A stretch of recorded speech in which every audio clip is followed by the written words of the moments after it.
ప్రత్యేగార్థో బ్రహ్మైవాహాస్మి ఆం యథార్థరహితం నర్వర్దాసు దేశకేంద్ర ప్రీత్యార్థం అక్కినేపల్లి భోజయాచార్యం మోహబంధ నివారకణం త్రిగుణాతీతం సద్గురం నమం భజామి. ఇది వంశపారంపర్యంగా వస్తుంది, మా పరంపరలో వచ్చేటువంటి జై అనంత సద్గురు బ్రహ్మరాజుకి జై.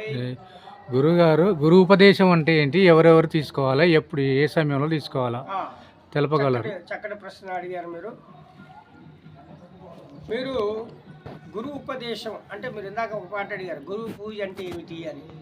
అయితే గురువుని మనం ఎక్కడ ముక్కోటి దేవతలు సప్తలోకాలు ఎన్నైతే ఉంటాయో ఎక్కడికి తిరిగినా కూడా పుణ్యం వస్తుంది. ఏమొస్తుంది? పుణ్యం వస్తుంది. ఎక్కడ ఎన్ని యాత్రలు తిరిగినా కూడా పుణ్యం వస్తుంది. అయితే ఈ పుణ్యం వలన మనకి మళ్ళీ ఎప్పుడు కూడా స్వర్గం, నరకం, లోకం ఇవన్నీ ఉంటాయి.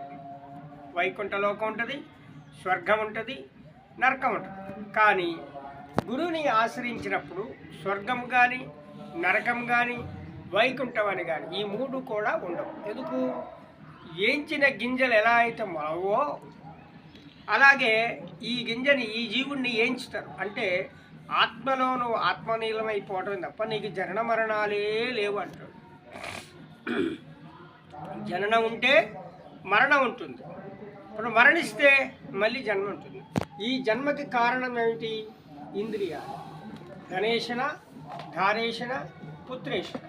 ఈ కోరికలు తీరకపోగా సంసారం, సాగరం, దుఃఖం, ఈ మూడు మనం ఎప్పుడు వెంబడిస్తూ ఉంటాయి. అంటే పిల్లల మీద ప్రేమ అభిమానాలు, ఆ పిల్లలు ఏం చేస్తారు, ఎట్లా ప్రయోజకులు అవుతారో బాధ, డబ్బు సంపాదించాలని దానివల్ల ఎన్నో తప్పులు చేయటాలు, భార్య, ఈ ధనేషణ, ధారేషణ, పుత్రేషణ, ఈశనేత్రియాలు ఎప్పుడైతే మన ఎప్పుడు పీడిస్తూ ఉంటాయో వాటన్నిటికీ ఎన్నో పొరపాట్లు చేస్తూ ఎన్నో కోరికలు ఉండి ఆ కోరికలు ఎటు తీరకపోవడం వల్ల మళ్ళీ కోరికల వలనే మళ్ళీ జన్మెత్తున్నాం.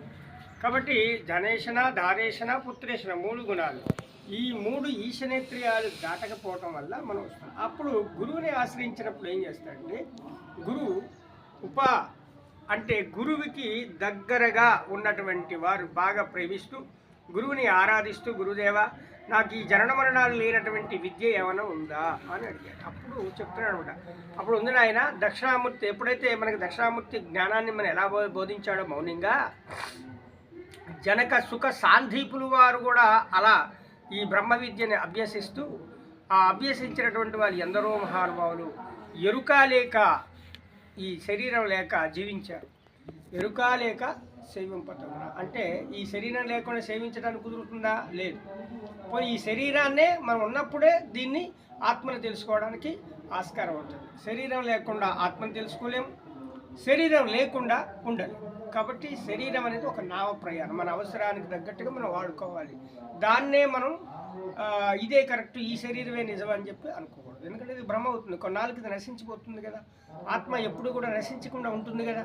కాబట్టి ఆత్మ సత్యం, దేహం అసత్యం. ఏదో ఒక రోజు ఈ దేహం మారి మళ్ళీ వేరే యొక్క దేహాన్ని ధరిస్తుంది. అందుకనే గురువుని ఆశ్రయించినప్పుడు గురుదేవులు అన్ని విషయాలు చెప్తారు. నాయన ఈ శరీరం ఇంతకాలం ఉంటుంది, పునరపి మరణం పునరపి జననం.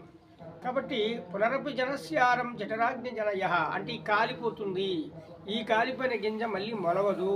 కాబట్టి ఈ శరీరం ఉన్నప్పుడే నీవెవరో భవసాగరాన్ని దాటివేయాలి, నీవెవరో తెలుసుకో, సత్యాన్ని గ్రహించు.